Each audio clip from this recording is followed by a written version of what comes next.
The UAE is leaving OPEC. Time to have economic collapse on a scale hitherto unknown of.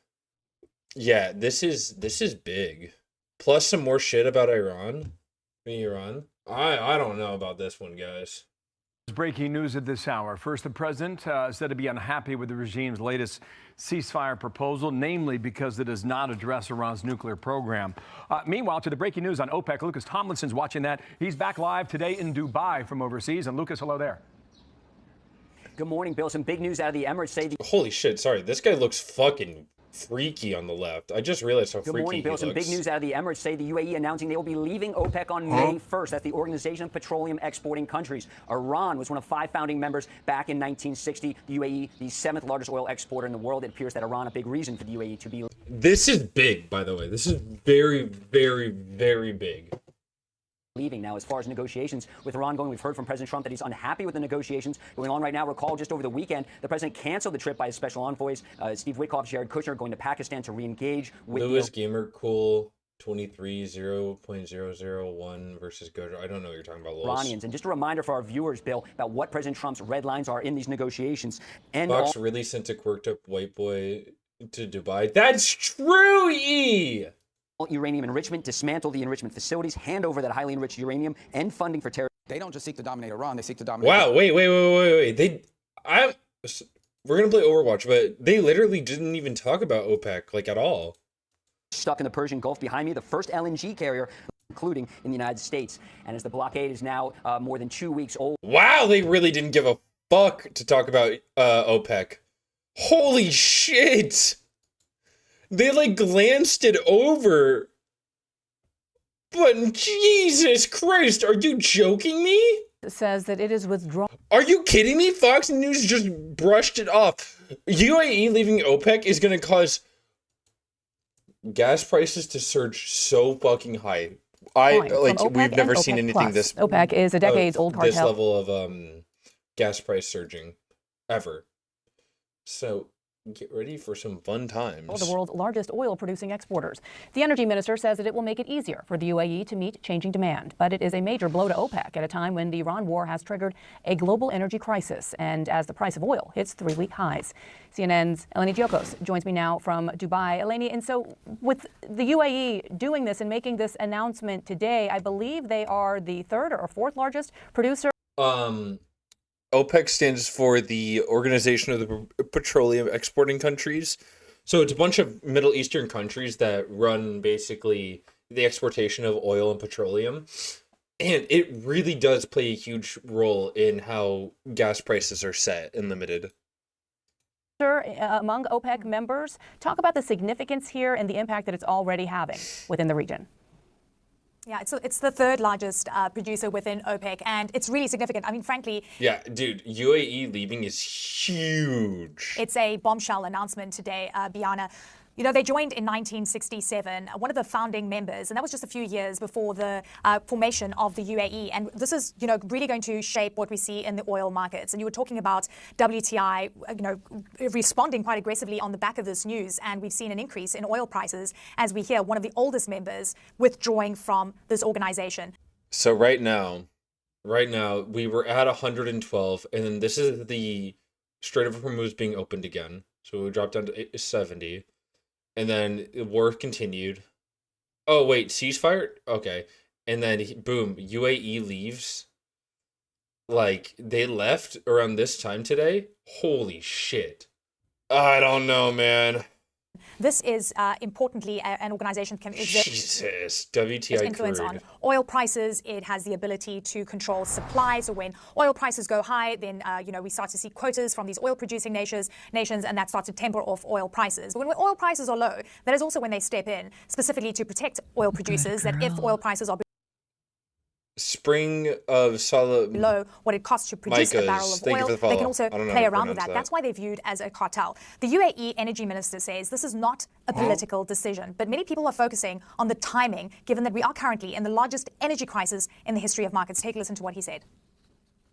This is not a political decision. This is a pure policy position and repositioning us to be it is in the front of the world, taking the right decision at the speed that we aspire for.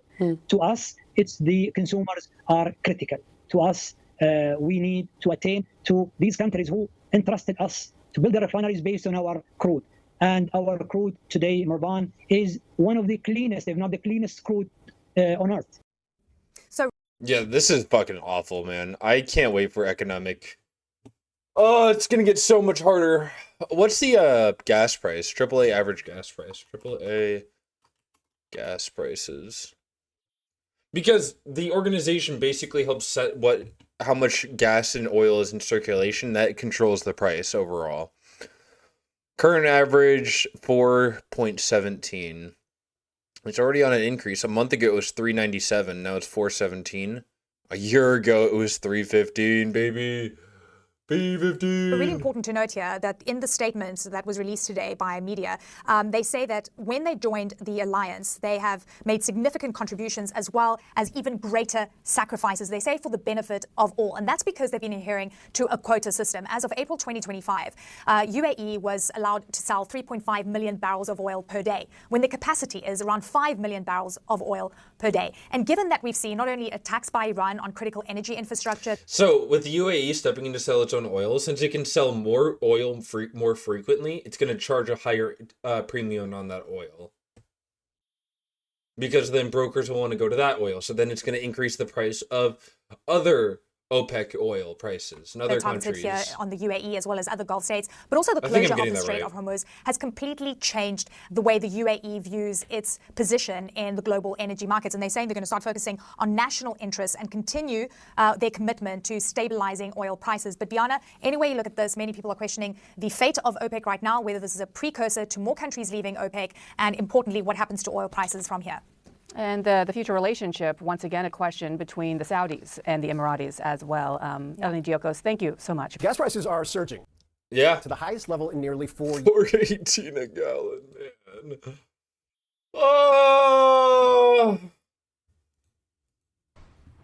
President Trump with an update this morning after Iran proposed a deal to open the Strait of Hormuz if the United States holds off on nuclear negotiations. Talk about for Iran to really protest. Yeah, dude, even nothing that matters right now is happening in Iran. I mean, things obviously matter that are happening in Iran, but leaving OPEC? Jesus, man. If I focus on national interest, they're going to charge so much for oil. And if OPEC completely disbands, I'm sorry, guys, we're probably going to see $200 barrels because everyone's going to want to try to outbid everybody else now. This is really bad. I wish you guys nothing but the best of luck. You guys need to not be driving as much as possible right now. Biggest producers weakened OPEC's control over global oil supplies and widens our rift. We're going to have to revert to horses. True! He said the UAE has not discussed the issue with any other country. This policy decision has been done after a careful look at a current and future political or policies related to level of production. Oil prices trimmed gates. Mazroi said he did not expect much immediate market impact from the news because of the constraints of the Strait of Hormuz. As Gulf supplies have become stuck, international agency said OPEC share of global oil output fell to 44% from 48%. It's likely fall further in April as production shut-ins become more pronounced, and further in May as the fourth biggest producer leaves the group. That is just... Ugh. Oh yeah, Trump hates OPEC, by the way, because it regulates gas prices at a global level. And it basically prevents companies who like Trump from... what's the right word? Completely fucking us on gas prices. Every day will be like steel ball run, just going to work. True! Outside the group, the UAE would have the incentive and ability to increase production, raising broader questions about the sustainability of Saudi Arabia's role in the market. Central stabilizer, he said. Things are going to get rough. Things are going to get rough, and we have to have more rice and bean pill. More rice and bean pill out there.